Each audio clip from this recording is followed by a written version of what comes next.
दोस्तों नमस्कार, मैं हूं संजीत कुमार और आपने देखना शुरू कर दिया है बिहार टीचर न्यूज। दोस्तों आज बात करेंगे शिक्षकों का के साथ साथ उन कर्मचारियों का जो ईपीएफ से आच्छादित हैं, तो उनका पेंशन कितना होगा, क्या आया है सदन में, क्यों गूंजा है इस पर आवाज़ और कितना तय हुआ है पेंशन। जी हाँ, देखिए ईपीएफ और एनपीएस दो ऐसे स्कीम हैं जो अभी देश में सबसे ज़्यादा चल रहा है, चाहे तो ईपीएफ से आच्छादित हो या नहीं तो एनपीएस से आच्छादित हो। ओपीएस की तो अभी बात ही ख़त्म हो गई है। तो दो ही ऐसे हैं जो कर्मचारियों को, तो मैंने पीछे भी बताया था कि देखिए ईपीएफ में बहुत बड़ा उछाल आने वाला है। जी हाँ, जैसा कि ईपीएफ में आज से 14 साल पहले की जो नीतियां हैं वो लागू है, तो अब 14 साल के बाद ये परिवर्तन हुआ है और 1 जून को जी हाँ बिहार देश की संसद में एकदम जोरदार तहलका मचा ईपीएफ को लेकर के। और जी हाँ, आपको यकीन नहीं होगा कि सारे संगठन और सारे सांसदों ने एक स्वर में आवाज़ उठाया, ईपीएफ की जो राशि जो है उसमें बढ़ोतरी होना चाहिए और ईपीएफ का जो पेंशन है उसमें बढ़ोतरी होना चाहिए। क्योंकि देखिए ईपीएफ पूरे देश में है और उसे कर्मचारी जो हैं वो आच्छादित हैं, बिहार में भी, बिहार के बाहर भी सारे प्राइवेट सेक्टर के भी कर्मचारी जो हैं एनपीएस के बजाय वो सब बड़े बड़े ओहदे पर जो बैठे हैं वो सब ईपीएफ में ही हैं। और दूसरी बात कि जितना भी सरकार को डोनेट करती है जो कंपनियां पैसा, उनके कर्मचारी भी जो है ना वो ईपीएफ से ही आच्छादित हैं। चाहे आप अडानी की बात कर लीजिए या अंबानी की बात कर लीजिए या टाटा का कर लीजिए, सभी ईपीएफ से ही आच्छादित हैं। तो ऐसे में ईपीएफ पेंशन 95 का लेटेस्ट न्यूज़ ये है कि इससे जो है ना लगभग 78 लाख से ज़्यादा पेंशनरों को इसमें फ़ायदा होगा। कर्मचारी की तो बात अभी छोड़ दीजिए, पेंशनरों को फ़ायदा होगा और 7,500 रुपया मिनिमम जो है वो पेंशन तय हुआ है कि कम से कम 7,500 रुपया जो है वो पेंशन होना चाहिए। और अभी तो जैसे देखिए बिहार में भी आप कर्मचारी हैं, शिक्षक हैं, तो अभी तो आपका और भी ज़्यादा बढ़ जाएगा, इतना तो तय मानिए। लेकिन 7,500 से नीचे पेंशन जो है ना वो किसी का भी नहीं रहेगा।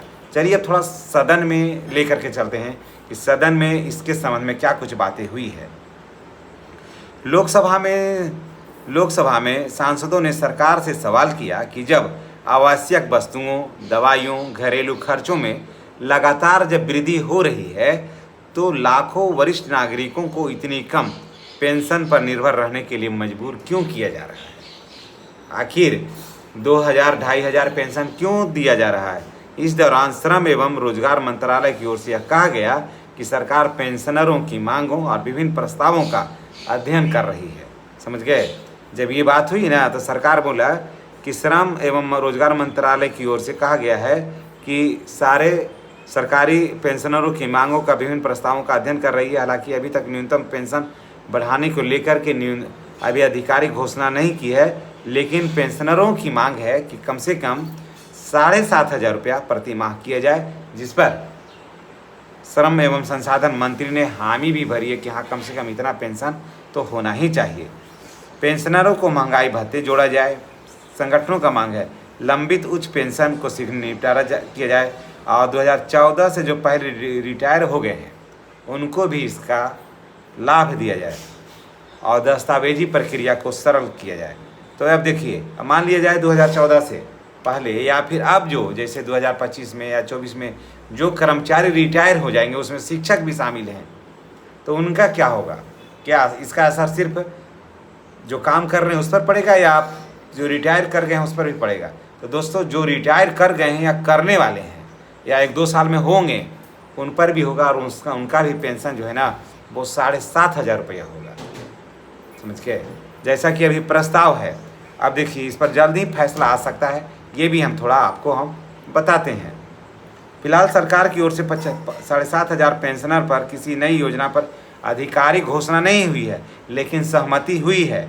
हालांकि संसद में उठे सवालों को पेंशनर संगठनों की बढ़ते दबाव के कारण आने वाले समय में यह कोई निर्णायक मोड़ पर पहुंचेगा। और पेंशनर जो है, जो ईपीएफ धारकों को सलाह दी जाती है, जो पेंशनर और ईपीएफ धारकों को सलाह दी जाती है कि वे केवल आधिकारिक सूचनाओं पर भी भरोसा नहीं करें और आप अपने काम पर फोकस करें और आपका जो पेंशन है वो EPF से जो आच्छादित है उनका पेंशन जो है वो 7,500 रुपया होगा। तो देखिए दोस्तों, ये लगभग 78 लाख से ऊपर पेंशनरों, बिहार में 6 लाख शिक्षक, लगभग 40-42 हज़ार शिक्षा सेवक और भी ऐसे बहुत सारे हैं जिनका आंकड़ा मेरे पास नहीं है। इनको सबको बहुत ज़्यादा इसमें फ़ायदा होने वाला है। तो चलिए, EPF से आच्छादित अगर आप हैं तो आप जान लीजिए कि आपका पेंशन जो है ना वो 7,500 रुपया होगा। तो चलिए, इसी के साथ हम आपसे विदा लेते हैं। नेक्स्ट वीडियो में हमारी और आपकी फिर मुलाकात होगी। चैनल पर नए हैं तो चैनल को सब्सक्राइब करके बेल आइकन को दबाइएगा ताकि वीडियो का नोटिफिकेशन जो है वो आपको मिलता रहे। धन्यवाद।